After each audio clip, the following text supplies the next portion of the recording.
Hi everyone, in this video I want to briefly cover how to simplify complex fractions. So a complex fraction is anytime you have either a fraction of fractions or you have a fraction of expressions that involve fractions. So essentially you end up dealing with more than one fraction within a fraction. And we're trying to simplify this to get it into one rational expression if at all possible, okay? So let's take a look at this first one. Here we have 2 over y plus 3 over 2 over y plus 7. So if we want to solve this, the goal would be to try to eliminate the fractions within the numerator and the denominator if possible.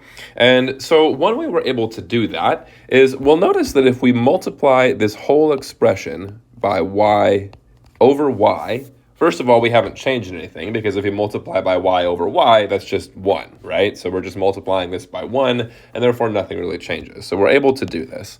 So let's go ahead and do that. So we'll have y times 2 over y plus 3 over y times 2 over y plus 7. And if we go ahead and distribute that y, we'll get 2y over y plus 3y over 2y over y plus 7y. Okay, and when we do that, we're able to cancel these y's here in each of these smaller fractions.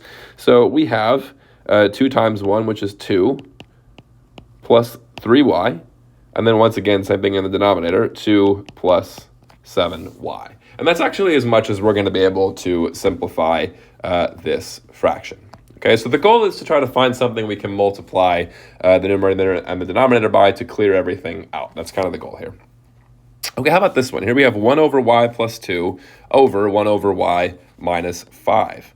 Okay, so in this case, once again, it looks like y would be our best option here. We can do y over y, and keep in mind, you have to make sure that you're multiplying by 1, right? So if you have a different numerator in the a different fraction in the denominator than you do in the, or at least if the fraction in the numerator has a different denominator than the fraction in the denominator, then this will be a lot harder. But if you happen to have something with the same denominator here, like y and y, you can just go ahead and multiply by y over itself to get this, right? So if we distribute this y, we're going to get y over y plus 2y over y minus 5y, which will simplify to 1 plus 2y over 1 minus 5y. And that's as much as you're going to be able to simplify that. Okay, here's a slightly more complicated example. Here we have 1 minus 3 over x plus 6 over x plus 9 over x plus 6. Okay, so we should be able to do the exact same thing here. We notice that we have x plus 6 in the denominator of this fraction and x plus 6 in the denominator of this fraction. So we're actually going to multiply the numerator and the denominator by x plus 6. So x plus 6 over x plus 6. And this is nice because we are able, again, we're just multiplying by 1. Effectively nothing changes here, right? So if we distribute the x plus 6 here, we're actually not going to do the FOIL method here. I'm going to just go ahead and distribute the x plus 6 here, and then the x plus 6 here. So we'll get x plus 6 times 1, which is just x plus 6, minus 3 times x plus 6 over x plus 6. And then we'll have x plus 6 times x plus 9 times x plus 6 over x plus 6. This looks like a mess, but we should be able to cancel quite a bit here. So x plus 6 will cancel here and here, and that's going to give us x plus 6 minus 3 over x plus 6 times x plus 9.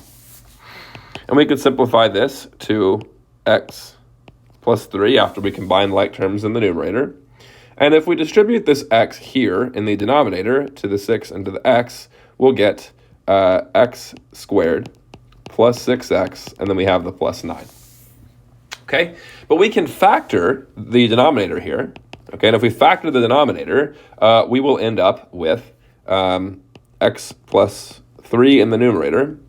And then if we want to find two numbers that multiply together to give us 9 and add together to give us 6, I'm thinking 3 is our choice here. 3 times 3 is 9, and 3 plus 3 is 6. So we'll have x plus 3 times x plus 3. So this will cancel here, and we'll end up with just 1 over x plus 3.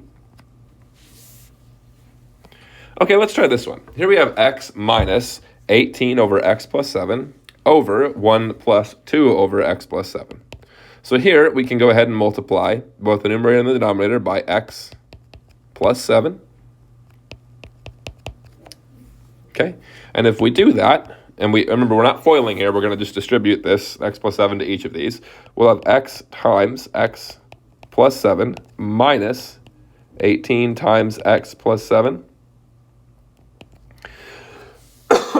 over x plus 7. And then in the denominator, we'll have x plus 7 plus 2 times x plus 7 over x plus 7. So after we cancel, we'll get these to cancel, x plus 7, and we end up with x times x plus 7 minus 18, okay, over x plus 7 plus 2.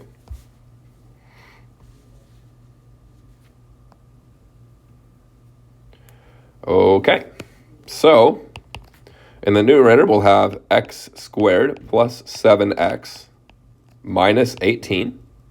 And then in the denominator, we'll have x plus 9. So let's see if we can factor the numerator here. If we factor the numerator, we want to find two numbers that multiply together to give us negative 18 and add together to give us positive 7. So I think the answer here is 9 and negative 2. X plus 9, 9 times negative 2 gives us negative 18, and 9 plus negative 2 gives us 7. So we can rewrite this as x plus 9 times x minus 2 over x plus 9. These x plus 9s will cancel, and we're just left with x minus